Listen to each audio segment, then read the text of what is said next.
Nonprofits must stay up to date with the newest technology and tools in these ever-changing times. Now, in this next panel, learn some new technology trends that can help your nonprofit stay focused on fulfilling and building awareness for its mission. I'd like to now turn it over to our next panelist, Todd Robinson, Head of Strategic Accounts at Vic.ai, Martha Cerro, Director of Finance and Administration at Latino Commissions on Aid, Bradley Mitchelson, Director of Business Development at Idealist, Mark Aliota, Channel Partnership Manager at Monday.com, and now I'd like to turn it over to our moderator, Faizan Younus, Senior Manager at NCheng LLP. Thank you all for being here, participants, and thanks to the panelists for being here as well. Rather than introduce the panelists myself, I want to switch it over to the panelists to give us a small summary of what they do and the agency they represent. Hi, good morning. My name is Martha Cerro. I am the Director of Finance and Administration at the Latino Commission on Aid. I've been working in the nonprofit world for many, many years, probably 25 years. And I am very thankful for the opportunity to talk on behalf of the nonprofit world to this distinguished panelist. Thank you. Hello, everyone. Good morning, good evening, good afternoon, wherever you are on the globe. My name is Mark Aliota. I'm with Monday.com. I work in partnerships here at Monday.com to build our partnership ecosystem in North America. I'm actually currently working with NCheng to build technological solutions using Monday.com geared towards a nonprofit space.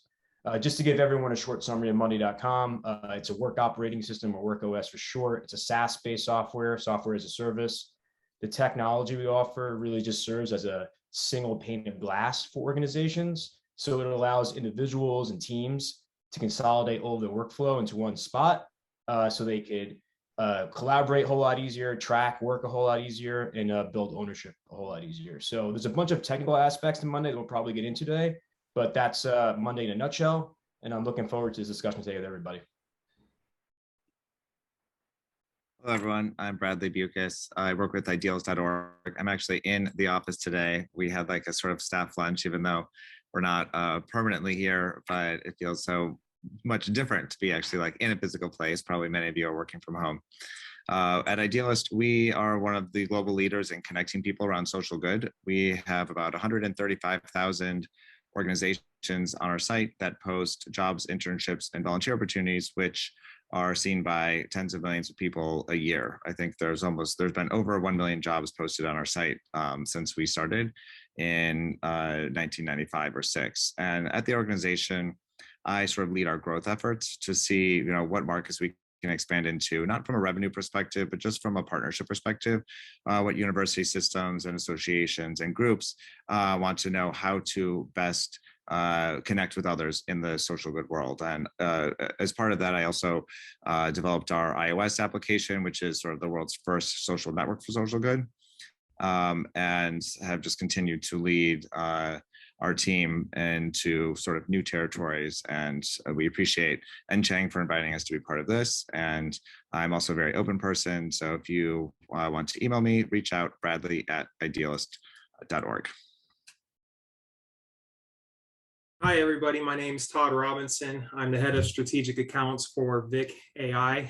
We are an artificial intelligence technology first company only, meaning no humans behind the scenes in regards to what our artificial intelligence and machine learning is capable of doing for you. We solve for pre-accounting type transactions like invoices, and we'll solve for other types of transactions here in the near future, being dependent on the AI to code and ingest all the data off those invoices and quickly get it into your general ledger application. I'd like to also thank Shivani and Faizan and NCheng for allowing me to be a panelist on this session today, and I'm happy to be here. Thank you.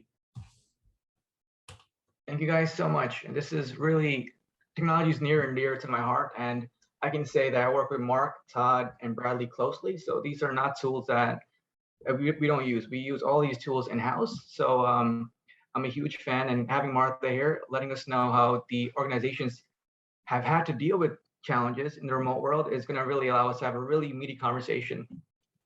I remember on March 12, 2020, actually went to a pet shop and I got a cat, not knowing that the next day the pandemic was going to hit.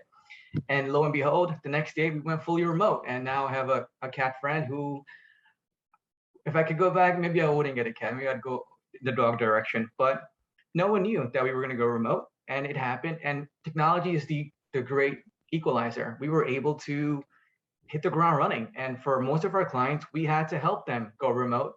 And tools like Monday.com, Idealists, and Vic.ai helped us keep the compliance in check and in place for the remote world.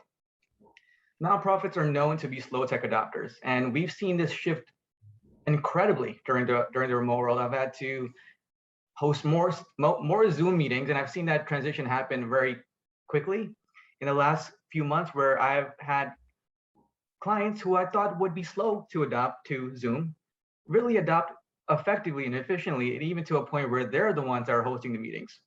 So with that, I want to open that up to the panel. How have you seen the force going to remote change the slow adoption of technology for the nonprofits? So I want to take the lead on this particular discussion because nonprofits, and I want to just again take the lead on this one because nonprofit have been basically created with the vision to serve clients, but they have had a problem with the lack of infrastructure. So in talking about lack of infrastructure, I think that we have been very, very slow in terms of seeking for the proper expertise. It's a fear that we are probably wasting our reduced funding for buying a computer or getting a software.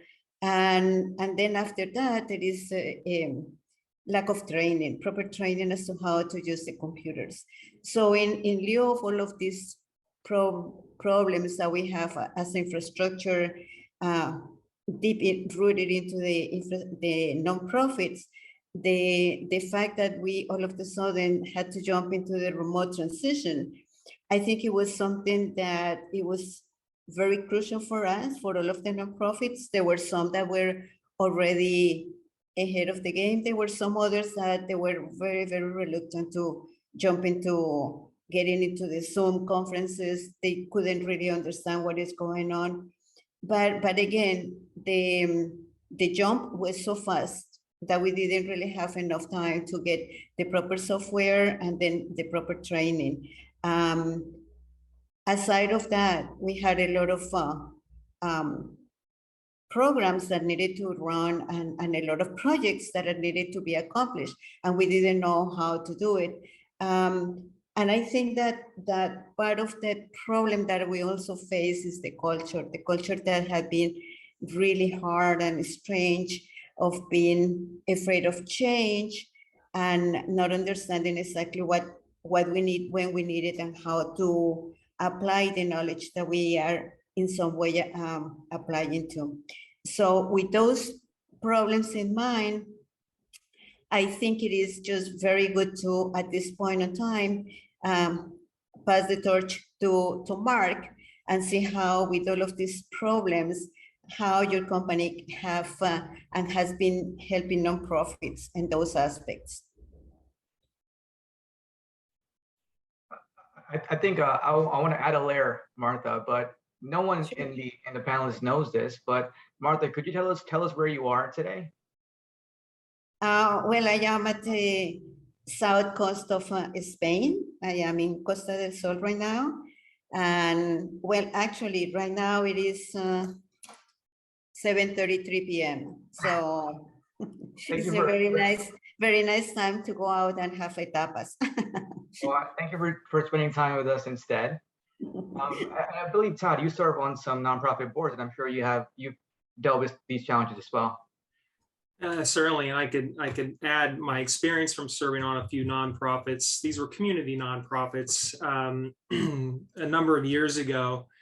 So not a huge nonprofit in scale wise, but and a lot of it, has to do with kind of where the technology is taking us. When I joined these boards, and I served on the boards in a couple of different capacities. Initially I was a secretary on a board, and then I became a treasurer on the board, and then moved my way up to vice president and president. So again, multiple capacities, but it always amazed me, a good example, one nonprofit was on an outdated version of QuickBooks Desktop.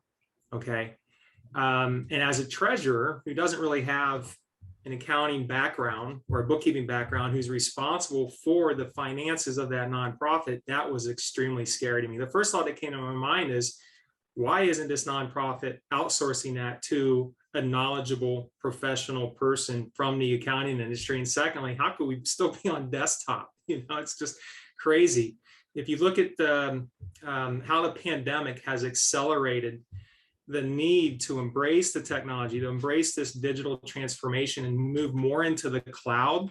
If you hadn't done that prior to the pandemic, to Marta's point, you are extremely behind in playing catch up as a result of that. Faizan, it's great to hear that you brought a cat into the household prior to the pandemic or the day before. I learned how to fish. At the time I had an 8-year-old son, and he was think about the technology. He was virtually learning from home. If we didn't have Zoom and the acceleration of Zoom, and look at what their stock price has done since the start of the pandemic, it's been phenomenal. And so that became a recess for us. And I was actually able to go out fishing on a local pond here and still take Zoom calls and have, company related calls through that type of technology, right? Which was just phenomenal to be able to do that sort of thing. So in my mind, nonprofits should not shy away from where the technology is taking us. Again, Vic.ai is an artificial intelligence and machine learning platform, and that's really where technology is going. And we sit at the top of that technology spectrum, and then it's a matter of not being afraid and shying away from it, and embracing it. How is this digital transformation going to benefit my nonprofit, and what type of technologies should I be looking at and considering? And those would be my suggestions. I think, knowing that we have a panelist here from across the globe, and knowing that you can fish, and I remember taking a few work calls from kayak with my camera off, but it opens up the world to a larger network. We are no longer bounded to our desk, and which brings its benefits. But before we go into the change world, I want to raise a question of what folks here have felt like are barriers to entry. What do nonprofits feel like have been barriers? And Mark, if you can talk a bit more about SAS systems and how easy they are. Yeah, sure thing, Faizan. And yeah, just to kind of piggyback off what Todd said, just getting into the cloud and how that's been so beneficial to organizations nowadays, and understanding what those benefits really are. And those barriers of entry become less of an issue when you get into the SaaS world, because it's web-based, right? You don't have to worry about installing software. You don't have to worry about doing updates that you might see on typical software on computers. So you get those rapid updates that are constantly having on the software, and it's extremely innovative. With the platform that I work under, Monday.com, that's exactly what we do. We're constantly updating our software so that when you're using it as a service, you're getting the best up-to-date stuff. When we find out there's something wrong, it's updated right away. The other big piece there is access, right? The fact that we could just log into Monday.com on any computer. So super easy to implement, super easy to adopt. And those are one of the reasons why we grew so much, especially in the last couple of years when COVID hit. Organizations wanted to make quick decisions rapidly on software they wanted to choose in order to collaborate better, right, and have better structured operations and projects. And so Monday.com is a perfect fit there, and that's what we saw as a technological solution, in the last year going into this year, is that it's something that was very much needed in a lot of organizations as they were trying to find a tool that could really fit into that ecosystem. And then another big thing that we had in our ecosystem that was pretty beneficial to organizations was the fact that we had templates ready to go. So if you had operational management or you had project management, you could log into the software, you could see templates that are ready to go for your use case, whether you're working on an HR team, whether you're in a tech team, whether you're in marketing operations. Everything is strictly right there. You click of a button, you have something pop up and easily organizations could go ahead and work together within that framework. And then another big piece, the last thing I want to add on this in terms of barriers is the fact that as a work operating system, we're trying to create more integrations with other software. So a lot of folks don't want to enter other software because they like using other software. So as sort of a workaround there, what we've done in our work operating system, we created integrations where if you're using, let's say, Slack, and you want to use Monday at the same time, you could create a bi-directional talking where you could get data that's coming from Slack into Monday and then vice versa. And the same thing goes with other operational applications that we have integrations with, like Jira or like Microsoft Teams or like Google Suite. So yeah, I think that the SaaS tool in general has shown that there's not a large barrier and it could be easily adopted even in the nonprofit scene.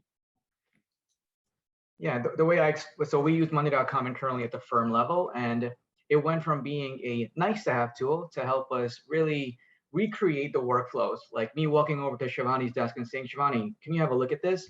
Into a workflow that gave me the same level of visibility. So if I wanted to go in and look at who from my team has seen it, reviewed it, I would be able to create that workflow on the web browser. And the nice thing, the way I look at the operating system aspect of it is, if we all have a Mac, we like to get an iPhone because we know all of our files from our Mac will be in our iPhone. And that's very much how Monday.com feels. We're able to integrate all these different tools, and a ping on one system creates a ping on another, and you don't have to recreate those steps. And over time, you really begin to feel the benefit of that. Going from a nice to have system to a must have system, Vic.ai for us presented a must have system. Going into the remote world, the biggest headaches for nonprofits is the workflow of a payment request form. How do you get that approved? And compliance is key, and we need those audit logs. We need to be audit ready. And on March 12th, we had to be ready and primed to have these workflows re-engineered on the browser, making sure that we're audit ready, making sure that we can operate in this new world that's going to be fully remote, that our clients can approve bills, and it's not them snipping a PDF here and adding it here and then emailing us and PDFing that document. Todd, could you talk a bit more about the growth Vic.ai has experienced because of the remote world and how it's really re-engineered itself as a workflow accounts payable system? It kind of goes back to the original question about what are the barriers to entry for technology solutions, and resistance of change. Is this going to move my cheese? Not knowing enough about the technology to begin with and that sort of thing. And how can I become an expert on it and educate myself on it? And then more importantly, what will it solve for? And so if you think about just an invoice and bill pay process from start to finish, without a technology like ours, it's probably still done very traditionally. And a majority of that work is going to fall on a human, in essence, to review the invoice, code it and ingest it into whatever maybe general ledger application you might be using.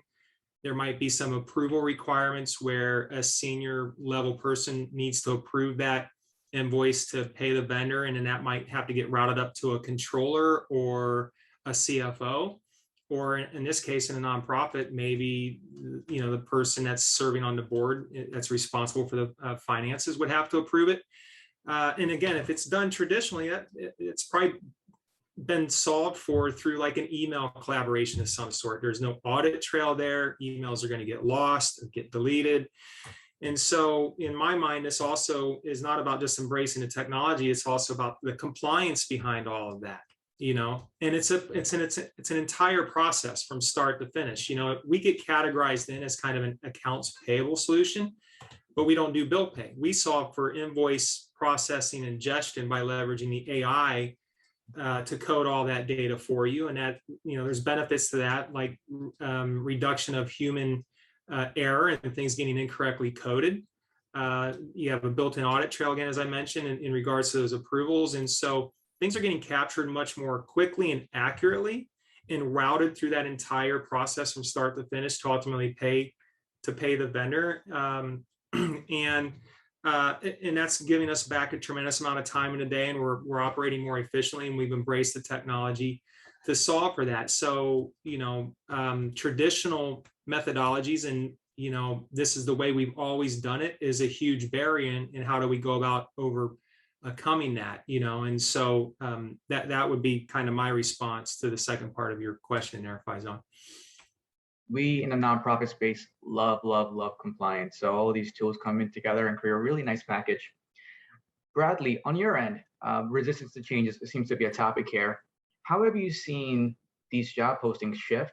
I remember a few years ago, working remotely was not common, right? You had to request it and it had to be approved, had to go up the chain. My last employer would never let me work remote because how can we check to make sure you're doing the work?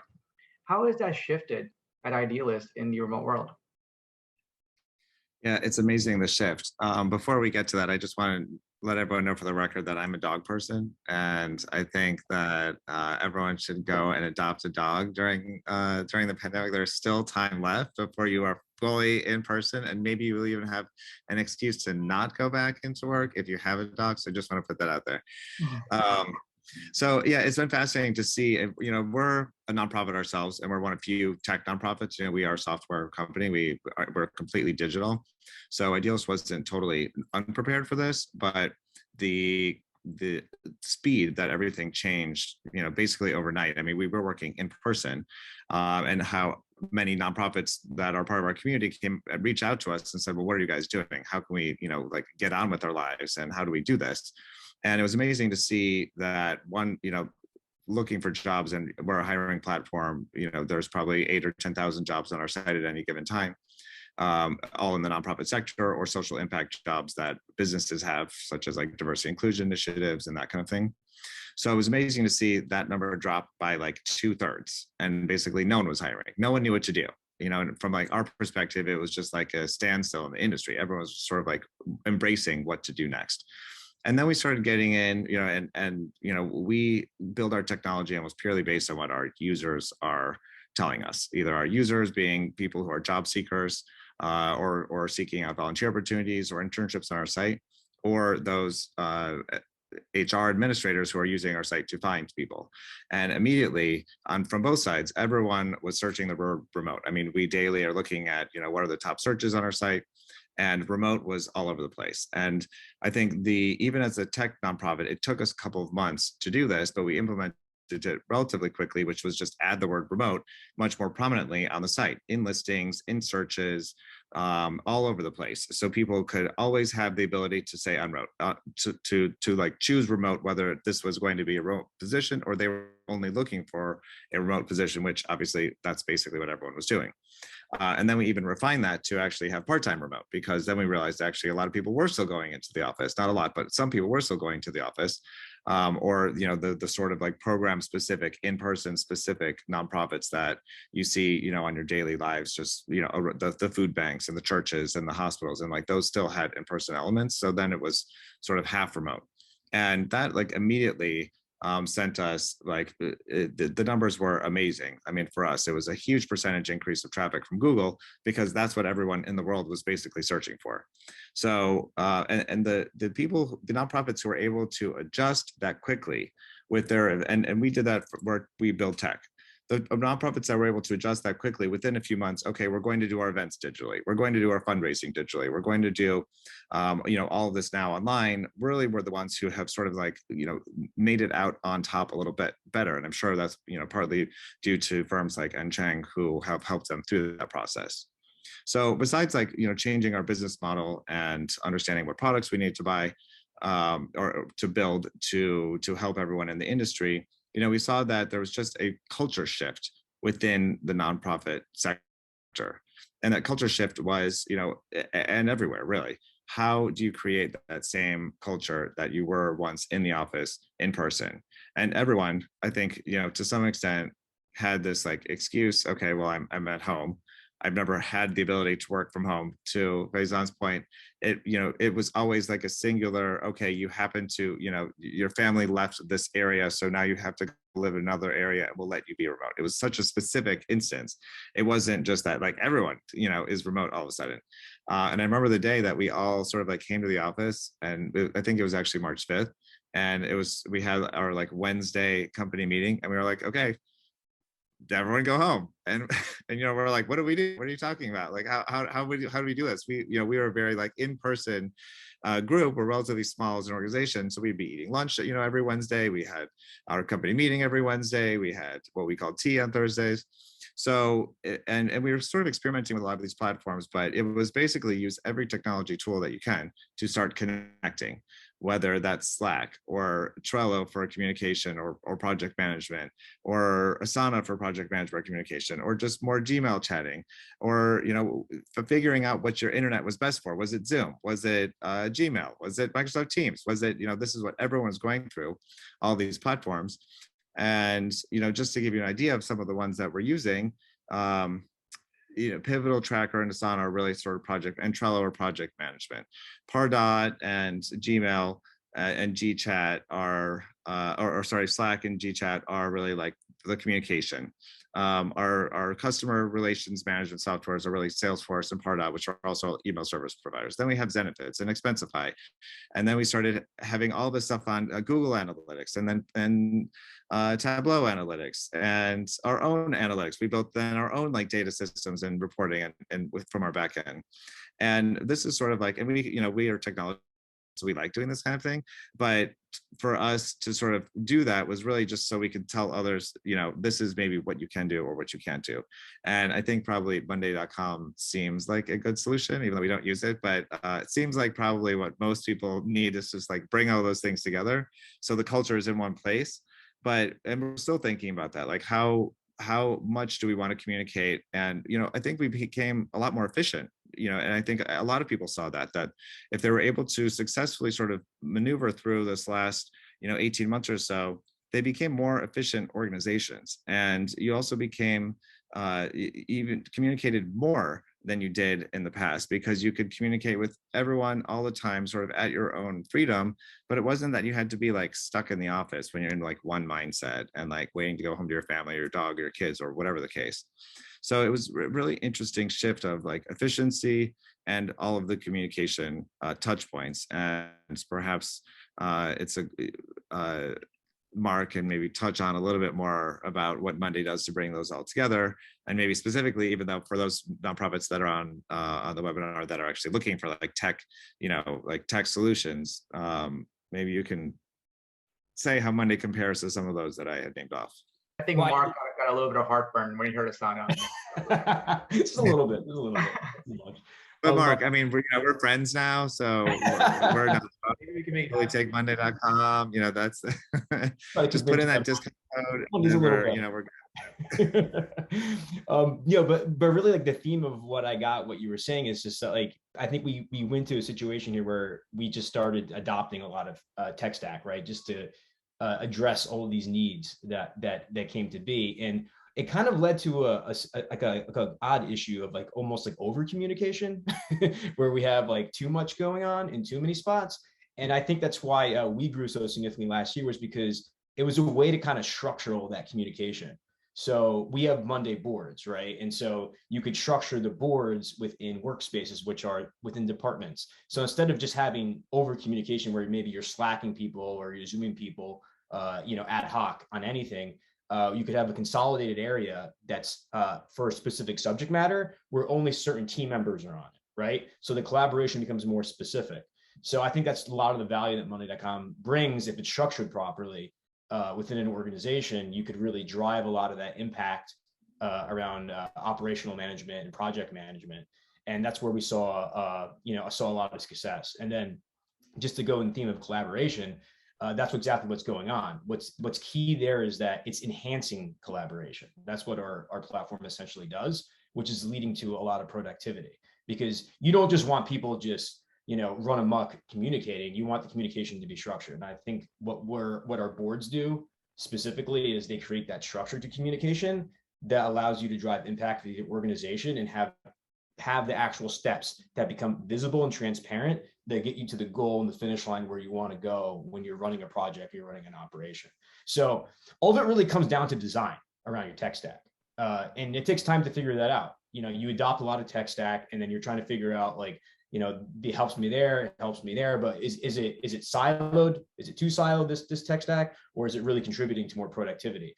And I think that's what we try to do with Mondaycom. We work with organizations. We look at the whole picture. We try to find other platforms or software that they're using and see how we could feed it into Monday and kind of make it a little more normalized and more seamless within the overall operational structure, so that collaboration could be a whole lot better and we could increase productivity. But that's our ultimate goal, is to get out of that siloed nature of doing things and have just have better communication. The Yeah, way and I think I just want to touch on the point that it is, for all the nonprofits that are on that are watching this, we say things like tech stack, like you might not even know what that is because you may not be like a technology company, but it really does take, their learning curve is, can be very long for some of this. And it is so worth it at the end of the day to figure out what is the right solutions for you. And to Mark's point, like, how can you sort of silo a few people into one communication platform versus everyone trying to learn something that doesn't make sense for them, and then sort of adapt. We have some people who are using some things and some who are using others, and they all have their own attributes very specific to that team's goals and the product that team is putting out there. And it takes a while to figure that out. That's the whole bit, is it takes a while. And, the last few years have sort of like, jump-started that with everyone. But I urge you, as nonprofits to just explore some and, and go to people like Mark and others that can just sort of guide you through like which ones might make sense for your team, as opposed to just adopting everything.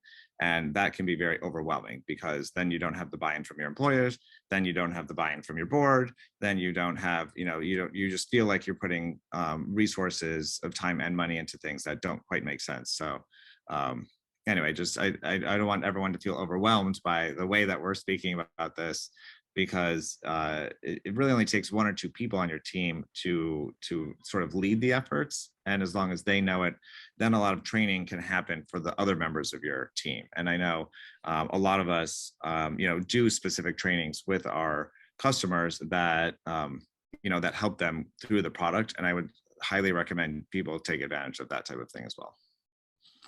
Absolutely. I think the underlying factor of this is the pandemic has been the best change management tool that we've experienced in the last several decades. We've had a major unfreeze moment, and folks have had to simply learn new systems. And that is we're still in that unfreeze moment.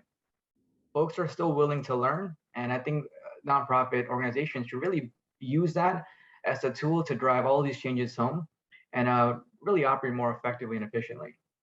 We do have a question from Pat, and the question raised was, do you find a capability gap with small, mid-sized nonprofits in understanding and using technology? And Pat, I did my last statement here as well, is that the shift to remote world has changed the game as we know it. My smaller clients are more nimble in their adoption of technology than my bigger clients. There's less bureaucracy, there's less things to raise. They're more willing to change, and they want efficiency. They want to try new things because they know they have to. And that's really been the theme here, is that there is no way to operate in this remote world without adopting to change, because change is happening on a weekly, daily, monthly basis currently. So we're almost at time here. I don't want to go over, but if anyone has some closing remarks and around what technology means for nonprofits in the new world. Faizan, I'm gonna take a little bit of a lead right now, because I think that this kind of panels illuminate a lot of nonprofits to what the solutions are in the real world and how to approach solutions. And I think that the point that Bradley was doing is also, do not rush to get whatever you see because it looks good and it sounds really great. I think it is important for nonprofits to understand that there are a lot of resources out there, that this panel has brought up a lot of stuff, very interesting stuff, as well as to how to use it. So first of all, I just want to thank you, NCheng, and I want to thank the other panelists to be sitting on this very productive panel. And I want to congratulate everyone, because whatever we have talked about it here, I think it is a unique place to combine a lot of nonprofit experience with the savvy of the industry here. So I appreciate the opportunity, and thank you very much.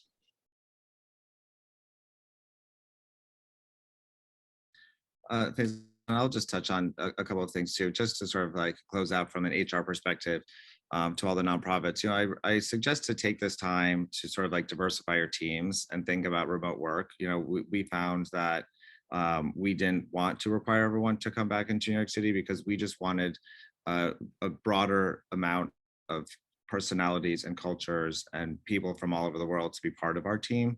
And, you know, what you thought was the way that you had to do it is now necessarily not. And we're seeing that shift, that sort of like a globalization shift for everyone to suddenly be able to hire someone from around the world if they want, or even from across the country and from different walks of life. And I just think that's one of the most amazing things that's come out of this. And I would just urge that people sort of like think about that and how that can really expand their mission and their fundraising capabilities and their reach. And I appreciate everyone. It's great to see everyone again. And Bradley at ideals.org if you want to reach out to me directly. We will share the emails with the folks here post call, but thank you all so much for joining. I really, really appreciate it. And if you guys want NCheng to play a role in your technology stack, as we learned today, I would be happy to, and please do reach out if we can help in any way. Shivani?